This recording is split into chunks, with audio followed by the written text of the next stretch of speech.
या न्यूज बुलेटिनचे सहप्रायोजक आहेत गोकुळ. उद्योगमंत्री उदय सामंत यांनी रत्नागिरी येथे माध्यमांशी बोलताना विरोधकांवर जोरदार टीका केली आहे.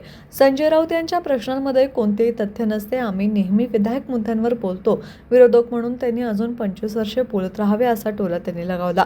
उद्धव ठाकरे यांच्यावर बोलताना सामंत म्हणाले, गिरेतोबे टांग उपर अशा पद्धतीची त्यांची सध्याची रणनीती आहे. पराभव स्वीकारण्याची तयारी नाही. मनसेच्या मागे उद्धव ठाकरे सेनेने खंजीर खुपसणार असे मी आधीच सांगितले होते.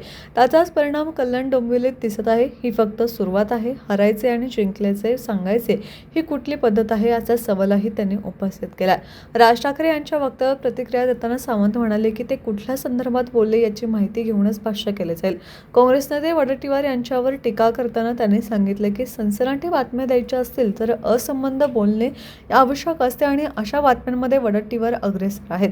नगरसेवकांना पैसे कोण देते हे आधी तपासा. काँग्रेसमध्येच 2 गट पडले असून कदाचित त्यातीलच एका गटाकडून हे पैसे दिले जात असतील असा आरोप त्यांनी केलाय.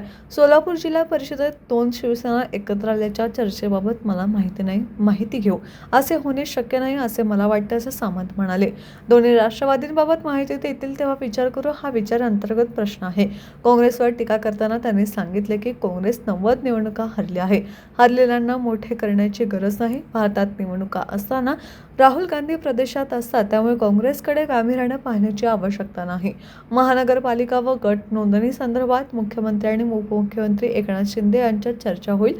त्यानंतर लवकरच घोषणा केली जाईल असं त्यांनी सांगितलं. जिल्हा परिषद व पंचायत समितीवर माहितीचाच भगवा फडकणार असा विश्वासही त्यांनी व्यक्त केला.